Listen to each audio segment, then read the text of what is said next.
let's start with chapter number 6, sorting material into groups. In this chapter, we'll study about matter. हम classification करेंगे और properties देखेंगे कुछ materials.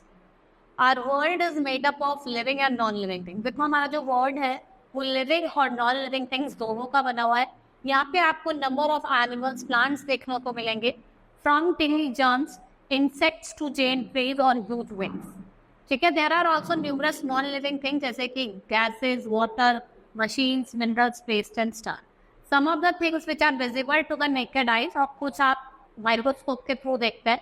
ठीक है, certain things such as air that can be felt. आप air को खाली फील कर सकते हैं, आप देख नहीं सकते. Some things are natural by, other are made by humans. जैसे आपका प्लास्टिक हो गया, पेपर हो गया, इंक हो गया और ग्लू हो गया. तो ये क्या हो गई लिविंग थिंग्स और ये क्या है आपकी non living things. Now what is matter? Variety of things around us do not only look different from each other but also differ in their property. एक दूसरे की तरह तो लगती नहीं है, लेकिन उसके साथ साथ उनकी जो प्रॉपर्टीज होती है वो भी अलग होती है. ठीक है, they all are made of different materials. A table and chair, या तो वो किसकी बनी है, वुड की या फिर स्टील. ठीक है, like chalk is a chemical compound, लेकिन इरेजर जो होते हैं वो किसकी बनी होती है, rubber. All the materials are made up of matter. Matter क्या है? Anything that has mass.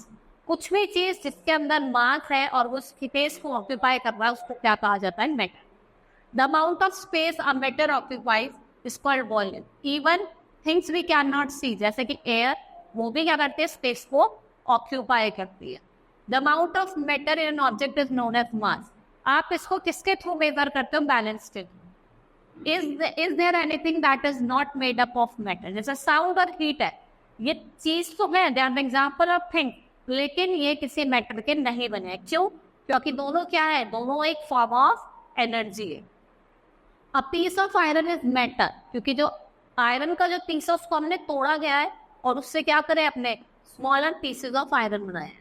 If we continue breaking the piece of iron, वो छोटा हो जाता है, स्मॉलर एंड स्मॉलर हो जाता है. But this must end somewhere. It should be possible to be a smallest piece of iron cannot be broken any further. देखो जो छोटा पीस होगा आयरन का, आप उसको आगे तोड़ नहीं सकते. Now जॉन डाल्टन साइंटिस्ट थे 19th सेंचुरी के, इन्होंने क्या करा था, स्मॉलेस्ट पीस ऑफ आयरन को नेम करा था आयरन एटम. ठीक है, smallest piece of gold is called gold atom. जो स्मॉलेस्ट पार्टिकल गोल्ड और आयरन का था उसको एटम कहा जाता है. लेकिन जो स्मॉलेस्ट पार्टिकल्स होते हैं वाटर के, वो वाटर एटम है. This is because water is made up of different kinds of atom, जैसे हाइड्रोजन के एटम का और ऑक्सीजन के एटम. जो स्मॉलेस्ट पार्टिकल है वाटर का, उसके अंदर दो एटम होते हैं, एक हाइड्रोजन का होता है और एक आपका ऑक्सीजन का होता है.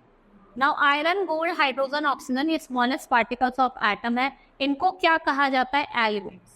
जब आपका substance water which are made up of two और मोर एलिमेंट, उनको क्या कहा जाता है, कंपाउंड्स. There are about 117 different elements. जो आपके नेचुरली अपर होते हैं वो 92 इन नंबर. ठीक है, now elements join together to make molecules. Million of different kinds of molecules को हमने 117 डिफरेंट काइंड ऑफ एलिमेंट्स के साथ क्या करा है, बनाया है. जैसे वाटर, शुगर, चॉक, विनेगर, ये सारे क्या है, आपके कंपाउंड्स हैं.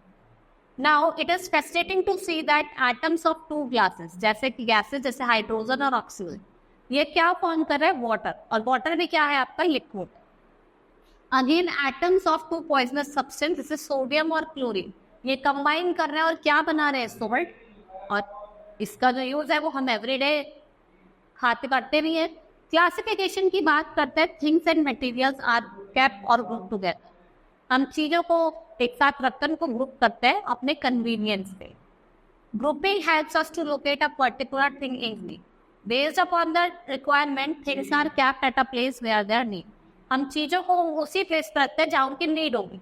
यूटेंसिल्स को हम किचन में रखते हैं, ऐसा तो है नहीं हम यूटेंसिल्स को बेडरूम में रख देंगे, नहीं. जहाँ उसका यूज है हम उसको वहीं रखते हैं. ठीक है, now black board is kept in classroom not in kitchen. Bed को हम बेडरूम में रखते हैं, ना कि प्ले ग्राउंड. जहाँ चीज़ों के नीड होती है हम उसको उसी प्लेस पे रखते हैं. ठीक है, similarly pulses, biscuit, shampoo, chips, chocolates, toothbrush, toothpaste, ये एक सेपरेट सेल्स में अरेंज होते हैं. ठीक है, और ब्रांड के हिसाब से इनको रखा जाए. The process of sorting out और grouping things according to some basic और क्राइटेरिया कम क्लासिफिकेशन देते हैं। ठीक है, उनको ग्रुप करा जाता है और एक सेपरेट जगह पे रखा जाता है, उसको क्लासिफिकेशन कहा जाता है। Classification of things can be done on the basis of similarities and difference. ठीक है, क्लासिफिकेशन हम करते हैं बेसिस ऑफ सिमिलैरिटीज और उनके डिफरेंसेस। जैसे plants and animals are living things. Similarity क्या है कि बोथ जो है सेल्स के बने हुए हैं, और डिफरेंस क्या है, और उनमें कुछ डिफरेंस भी है। Classification of things can be done on the basis of shape. हम शेप के उस पर भी करते हैं। जैसे एप्पल की आप शेप देखेंगे, ऑरेंजेस की, फुटबॉल की, रबर की, वो एक कैटेगरी में आती है, वो सारे राउंड इन शेप। हम बेसिस ऑफ साइज, कलर, उसका यूज और कन्वीनियंस के बेसिस पे भी हम चीजों को क्या करते हैं, classify. Classification can be done on the basis of material. उन पे क्या मटेरियल यूज करा गया है, वुड का यूज करा गया है, स्टील का यूज करा गया, प्लास्टिक का यूज करा गया। ठीक है, the things which are made of more than one kind of material and different things that are made of same material, उनको भी हम क्या करते हैं, क्लासीफाई। जैसे यहाँ पे आपको कुछ चीजें दी हुई है, मटेरियल जिससे वो बने हुए हैं वो आपको लिखते हैं। Next is properties of materials. Properties की बात करते हैं। Why do we wear cotton clothes and summer? भाई उसकी कुछ प्रॉपर्टी होगी। क्या प्रॉपर्टी है? एक तो वो गुड एब्जॉर्बर है स्वेट को, वो लाइट है। ठीक है, और आप समर में वुलन क्लोथ्स क्यों पहनते हैं? वो आपको वार्म रखते हैं। ठीक है, हीट को वो एब्जॉर्व कर लेते हैं। The properties of material make them suitable for particular use. जैसे we can not make tools out of rubber as it is not hard. आप टूल्स तो नहीं बना सकते रबर के, क्योंकि वो हार्ड नहीं होती। Appearance, materials can be classified on the basis of their appearance. जैसे पेपर, क्लोथ, आयरन और एल्यूमिनियम, वो अलग लगता है। कुछ सम सिमिलैरिटीज भी आयरन और एल्यूमिनियम के बीच में। ठीक है, और वो थोड़ा अलग होता है पेपर और वुड से। लस्टर, ये शाइन होता है मटेरियल का, जिसको हमने लस्टर के बेसिस पे डिवाइड करा हुआ है। जैसे आप स्पून ले लीजिए मेटल और वुडन स्पून ले लीजिए, देखो मेटल वाली तो शाइन करेगी लेकिन वुडन वाली ज्यादा शाइन नहीं करेगी। तो अपीयरेंस के बेसिस पे भी हम उसको क्लासीफाई करते हैं। नेक्स्ट है सिल्क क्लॉथ, जो शाइन करता है, और वुलन क्लॉथ शाइन नहीं करता। ठीक है, नेक्स्ट है टेक्सचर। ठीक है, हम उसको टच करके फील करते हैं। जैसे मटेरियल को हमने दो पार्ट्स में डिवाइड। जैसे मेटल को आप टच करेंगे वो हार्ड रहता है और स्मूथ रहता है, और जो अगर आप वूल को टच करेंगे वो सॉफ्ट होती है, थोड़ी रफ हो। ठीक है, soft material can be easily compress और स्क्रैच। आप सॉफ्ट मटेरियल को इजिली स्क्रैच भी कर सकते हो, कंप्रेस भी कर सकते हो, लेकिन हार्ड को नहीं कर सकते। It's difficult to compress. State, most material can be placed into 3 groups, जैसे सॉलिड, लिक्विड और गैस। इनको 3 स्टेट्स ऑफ मैटर बोला जाता है। सॉलिड, जो इनकी डेफिनेट वॉल्यूम होती है, शेप होती है, और इनका मास होता है। ठीक है, a solid is arranged in such a way that in molecules which are very close to each other, ये लिटिल इनके बीच में जो मॉलिकुलर स्पेस होती है वो बहुत ज़्यादा कम होती है। ठीक है, लिक्विड, इनकी डेफिनेट शेप होती है, वैल्यू वॉल्यूम होती है, डेफिनेट स्पेस होती है, वॉल्यूम होती है, लेकिन शेप नहीं होती। ये किसकी शेप लेते हैं? कंटेनर की। They have some more intermolecular space. Solid से ज़्यादा इनकी इंटरमॉलिकुलर स्पेस होती है। ठीक है, next is gas. Matter can neither be occupied definite shape, और ना ही कोई इसकी डेफिनेट वॉल्यूम होती है, ना ही डेफिनेट स्पेस होती है। ठीक है, the spaces between them are so large कि यहाँ पे कोई अट्रैक्शन नहीं होता है, और जो पार्टिकल्स है वो फ्रीली मूव करते हैं। Next is solubility in water. Different material have different solubility. Based upon the solubility, material को हमने क्लासिफाई करा है सॉल्युबल, इनसॉल्युबल, मिसेबल और इनमिसेबल। सॉलिड मटेरियल जो डिसॉल्व करते हैं वाटर में, उनको सॉल्युबल कहा जाता है, जैसे कॉमन सॉल्ट और शुगर। सॉलिड मटेरियल जो डिसॉल्व नहीं करते उनको इनसॉल्युबल कहा जाता है, जैसे सैंड, चॉक पाउडर। लिक्विड्स जो वाटर में डिसॉल्व होते हैं वो मिसेबल होते हैं, जैसे कि आपका एल्कोहल, विनेगर, लेमन जूस। और जो डिसॉल्व नहीं होते वो इनमिसेबल होते हैं, जैसे कोकोनट ऑयल, वो तैरता रहता है।